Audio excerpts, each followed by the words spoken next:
So, mga kaisunan, nagkakit ko i-share sa inyo ha. Okay lang ba, mga time ko? Siguro kanila ko lang first time, kasi class ko lang kami, hindi na kami may pakidogong time. Lugay ko maman. Pero gusto na ko din take opportunity. Since niya, nakindog ako din din. Kung gusto na ko pasalamatan ng Ginoo labaw sa tanan ng mga tao na nimo part sa akong success. Nasayang ko mga kaisunan niyo sa akong working student sa Mountain View College sa dugay panahon. 10 years mga kaisunan niya nag-working. O dako kayong magpasalamat sa Ginoo mga kaisunan. Mga kaisunan mo sa iyong pagka-faithful sa iyong mga saan. Wala din siya nagpasagad mga kaisunan. Nasayang ko mga 10 years, hindi na ko na malakutayan kung wala ang Ginoo ni tabang, kung wala yung mga tao na ni abag sa imuha. Nindot kayo mga kaisunan, samtang ikaw katumbakon na ay mga tao gamiton ng Ginoo. Tungkol sa imo, o isa mga kaisunan sa pag last na namo last na lamoy mga kaisunan ang financial one magyud ang pinaka-problema magyud kaayo, pero ang Ginoo mga kaisunan wala din nagpabaya. Daghan ang mga tao na iyang gigamit alang sa pag-provide sa akong kinahanglan. Gusto lang i-share sa inyo ang akong experience mga kaisunan sa kamaayo sa Ginoo atong graduation. Before graduation, niulit ko sa balay, kaya namasin ko kasi kanang masin ko nga makakita ko kwarta. Pero naman ang big mga kaisunan ko, before nakita ang kwarta. Big na dahil na sa graduation na. Ang akong gibuhat mga kaisunan ni ato ko sa MBC nga, ako rin yung kaugalingon ng akong dala. Anak ko nga, sulayan yung tikador sa inyong saan na provide ka sa mga kinahanglan. Kaya na mga kaisunan, diligid ko makapasok kung hindi ka mababayaran ang akong utang. Yung akong utang mga kaisunan, 26 mil, ni asa man ang muna pang buhakon niya. Ang mga musulod sa among pitaka sa among pamilya, 300 lang kada adlaw niya, pinamikabuo. So, muna mga kaisunan nga grabe yun nga test of faith ba. So, mo adto ko mga kaisunan sa MDC, na mahalang ko ako, ikaw yun ang provider. Adto ko, kabalo mo mga kaisunan, ang nasa ko muna-muna, ready mo spirit ka, kumusta ko nga, buhata lang kung sa aking mga kaya. Ang naasa imo kung unsa yung opportunity niya naasa imo atubangan. Kana lang, ang mga imposible, pag mo na gabalag-balik sa muna-muna, ang mga imposible nga mabuta na dili mo kaya, pasag din na kay ako'y bahala na. Pero ang ana ang imo na din sa ako ang muna-muna mga kaisunan, muna ang ako isaligan. Diyato mo sa MDC, Monday, Tuesday, Thursday, Wednesday, mula pa din mga kaisunan. Ano po, Friday na. Friday, ano, naging ko yung chance. Kaya sa Friday, half day na ang DSM. So, simple yun, dili na din ko makapasok. And thankful kayo sa Ginoo mga kaisunan. Isa, si Atin Yen, salamat kayo. Nga ikaw, isa sa mga gigamit sa Ginoo, nga nakahulang yung kwarta.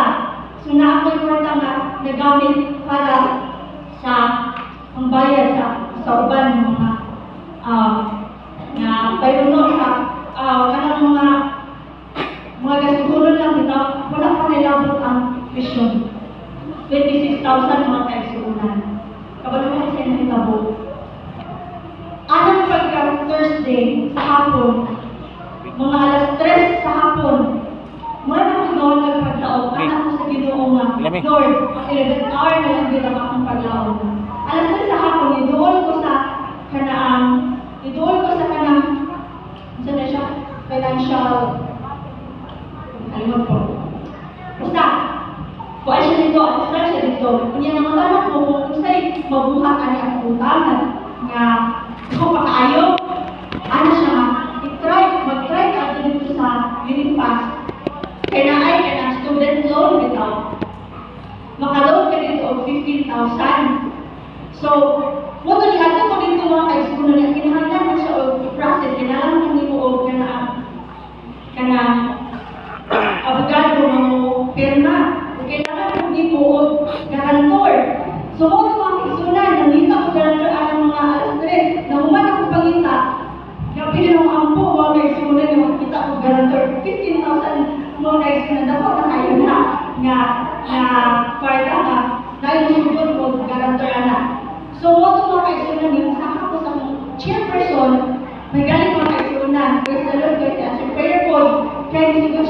garantor ng ko. So, nasunod ko siya ang alas 4.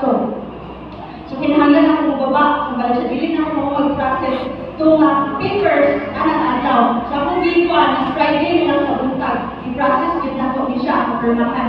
Dapat mahuman ako alas 10. Anak. So, ano mo kayo sa process na mga Friday? Nya Friday, ano magkakama na yun kay kuan na, graduation din ay masugod na review. Moto mga kaisunan. Nahuman ang working mga kaisunan. Na-process na ko sa Friday. Saka rin ko MVC. Sa 15,000, nasunod na mga kaisunan ng 15,000. So, ang 26,000, hindi na nila 11. Na ako'y kuan sa anong morning. Na ako'y kanaan differential. Sige, sunod-sunod sa ako. Tingnan mo, sige, sunod-sunod. Sige, yan. Kanang pagputo na ako ng isa ba ka na. Kasi na, statement of account. Unya, tingnan ko sa iya, tingnan ko di ko, ay nato siya sabi ko, ako pag sunod-sunod ako ko sa iya, kasi nato na siya sa DSL. Nagiging ako sa DSL. Kaya so, yan, naging ako, pwede na ba na maka-perman ako. Niya, dito siya sa dito, una siya dito, ana siya nga. Siya ang mo bayad sa 6,000. Unya, mo mga kaisunan niya, 15,000, 6,000, ang nabigay sa ako, 26,000, ay 5,000 na lang. Unya, pag doon ako kay Sir Vargas, ganyan ko ni Sir Vargas na-appeal daw ko sa mga working student niya kanang ilang binitingan bitaw nga bayaran ang naapay utang. So praise the Lord kayo mga kaisunan. Na-zero yun akong balance ato ng panahon. Muna nga, dito na ko na saksihan mga kaisunan o na-testify yun ang faithful sa Ginoo. Kung ato lang dipunta na sulayan. Kapag mga kaisunan, ako na-learn ako ng experience. Kinahanglan yung dito ako i-cooperate sa Ginoo. Sa iyang power. National power to provide ito, but we need to cooperate with Him. So, kanan nga kusog na naa sa ako, kanan nga gihatag sa Ginoo sa ako atong gamiton para atong maangkon ang iyang bisaad sa ato na panalangin. So, mga kapag connection na sa ato ang mensahe namin. Actually, ang mensahe kayo mga kaisunan. So, gulo-gulo kayo ng baba. Atong mensahe kayo, grabe na kayo siya appreciate. Balik ba? So, common na kaayo sa tanan. Kung gusto na ko mga kaisunan na ilangin na ito sa atong kasing-kasing ibunakuna. Nga, dili lang ito yung mga mere message lang, yung magawas na mga unang dihapon ka, yung magawas na mga kung gusto ka nisunod, maupagatan na sa pagawas. Gusto na ko mga kaisunan, yung hindi yung mensahe ka ng magpabilin sa atong kasing-kasing ibunakuna. So, mga kaisunan, sa dili pa na magsugod na ang po sa ito. Dalaga ito ang gumawa ng mga Diyos. Ako kayo, pasalamat ka ng ito sa inyong pagka. Matinag-alam ka ng Ginoo sa inyong saan. Dili pinimudiyaan o dili pinimupasada. Ginoo, kami mag-sugod sa pag-uon sa inyong tulong. Ikaw maghatag ka ng sa kaalam nila ninyo. Ikaw ginagatabot ka na po sa inyong himala. Kaya, sayo ka na usalang mga kasasala kaya sa mga ibang nagpili ang nila deliver yung message. Panginoon na hanggang ko na ikaw yung mga notice ka ng mga binagot at ang mensahe mo ang kukunin na deliver o ako ang pinag-ilan ng dalawang pagkari na dawas kami nabili o nabili na sama sa among pagsunod. Yan nga. O Ginoo, ako sa iyo ako sumasalaan. Buwan ka kami mo, inunod sa inyo ang mga nagkakamihan ng minsan. Salamat kayo sa mga patubal sa akong mag-ako. Bilang tulungan ng lawat sa ngalan ng Jesus. Kanina din ako ginagawa sa mga kaisunan na. Gingon, remember na ko ang gingon na usa ka pastor na nag-wali. Ano siya? Usa ka pastor na foreigner last 2018 nga week of prayer, muna yung gingon na which is always na kami ginagawa sa myself. Na I am just a nobody. Try to tell somebody. I try to tell everybody about somebody who can save anybody. So, gusto lang pagdaman ko ang kasasala. Di tungod kinagbisahe ko, mas maayo ko ninyo. Parehas na mga kaisuunan ng kasasala.